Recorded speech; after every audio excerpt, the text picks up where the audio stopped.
L'autre jour, grande discussion avec une personne un petit peu dépitée, elle n'avait pas trop le moral.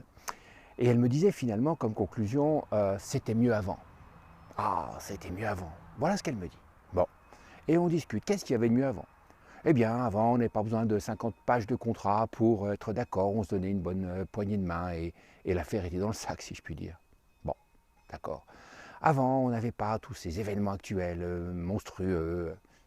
Bon, d'accord. Avant, on pouvait trouver un travail facilement, ce qui n'est plus le cas aujourd'hui. Mes enfants ne peuvent plus trouver de travail. Bon, attendez, attendez. Stop, stop, on coupe, on coupe. Si avant était si bien que cela, et si l'on regardait les choses de manière un peu plus objective, est-ce qu'on ne serait pas amené à relativiser ce que nous pensons de l'avant et à accepter le changement comme étant quelque chose d'inévitable et qui apporte aussi du bien? Parce que s'il est vrai, par exemple, que beaucoup de gens ont du mal à trouver un emploi actuellement, est-ce qu'on trouvait un emploi facilement il y a de cela 50 ou 100 ans? J'en suis pas si sûr. Est-ce que les maladies qui aujourd'hui emportent beaucoup de personnes, est-ce que ces maladies-là n'ont pas été aujourd'hui éradiquées, non pas en totalité, hélas, mais disons en grande partie? Est-ce qu'il n'y a pas des progrès absolument fulgurants? Est-ce qu'on peut aujourd'hui changer une hanche en quelques jours et marcher comme ça, comme un lapin, si j'ose dire? Est-ce qu'on peut faire une opération de la cataracte et ressortir le jour même de l'hôpital? Ça, c'est aujourd'hui. Est-ce qu'on pouvait le faire avant?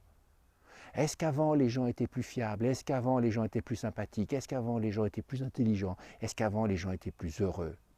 Non, je ne le crois pas. Nous vivons à l'époque qui est la nôtre. Point final. Nous sommes les maillons d'une grande chaîne, alors il y a des choses qui se détériorent et puis beaucoup d'autres qui s'améliorent. Et il ne faudrait pas que cette quête de l'avant soit une fuite. En avant, bien sûr. Parce que sinon, et après? Après quoi? Bah si c'est une fuite en avant, après, qu'est-ce qu'on devient? Comprenez? Vous me suivez? Je crois que le raisonnement est clair. Le raisonnement est clair. Acceptons le changement tel qu'il est. Favorisons-le.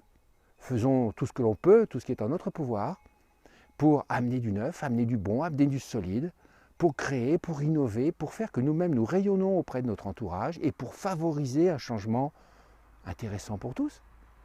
Mais cessons de croire qu'avant c'était toujours mieux, comme on croit qu'ailleurs l'herbe est toujours plus verte, et que si on va au fin fond du monde, on vivra tellement plus heureux que chez nous. Non, pas forcément. Pas forcément.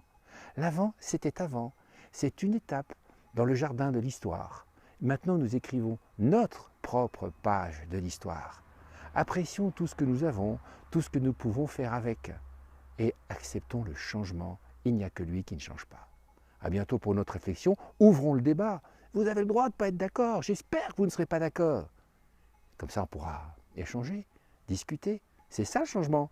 Il fut un temps où on n'avait qu'un droit, celui de se taire. Bonne journée.